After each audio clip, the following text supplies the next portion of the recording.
Well, I'm in Windsor, Ontario for the unveiling of this car, the Nissan Qashqai, the day before the Detroit Auto Show. And this is unveiled in Canada because it's going to be a big deal for Nissan.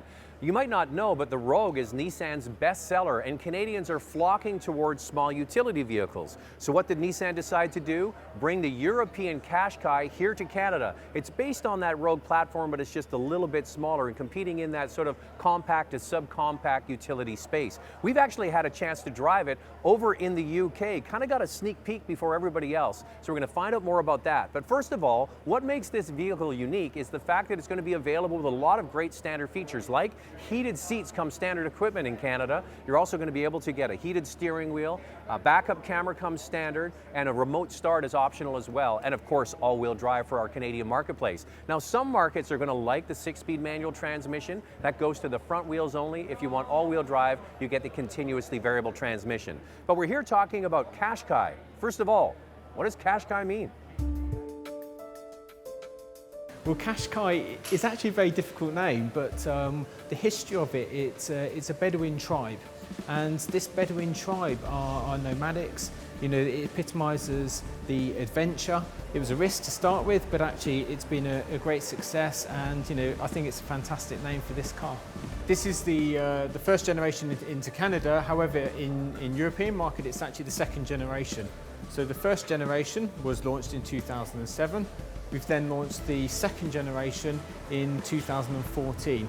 And this car was kind of like the difficult second album. It was the evolution of that first generation, taking on board the key strengths that we had off the model, but also improving the things that maybe customers rejected the car for and maybe didn't like. So we really improved those items on the car. We took the one big wow of the first generation and improved 100 wows on the second generation.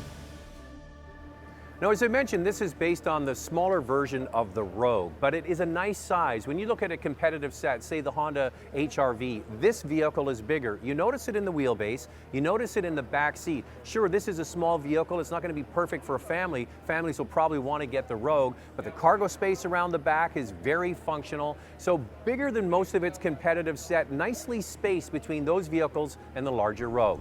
Now, as I mentioned, we had an exclusive sneak peek of this Qashqai in the UK. I wasn't able to go, so Brian Chow went. So looking at his competitive set, does it feel a little bigger? It does. It feels big. You ride higher, but it's a perfect size for the urban environment. Like you can do really tight U-turns. Right. You know, if you live in the Parking. city, things like that. I think it's going to do very well. Now, what about the 140 horsepower? And you had a CVT or a manual? I had a CVT. Right. And 140 horsepower, more than enough for it. Of course, I'd like to have more power. Sure. Who doesn't? Yeah, but you know what? I think for the average person, they'd take that trade-off for fuel economy. What I'm impressed looking at this static model, the interior is beautiful. And this is a vehicle that's small.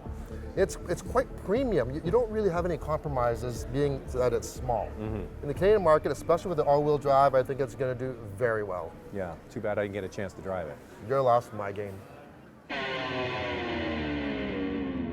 It all started in 2007 when we launched the first generation, and we saw a gap in the market and a gap in customer needs as well. Because there was one set of customers who liked the C-segment hatchback, where they had the efficient engines, they had the cheap running costs of a C-segment hatchback like a VW Golf or something like that.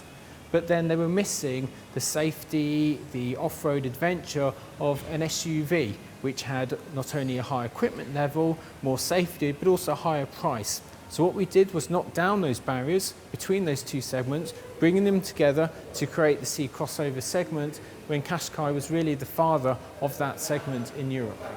We now sell over 250,000 Qashqais a year within Europe, and we've now expanded into Russia. So we have a factory in Russia that builds cars specifically for that market. We also sell cars within China, and now we're pleased to say we're going to be expanding into North America with this product as well.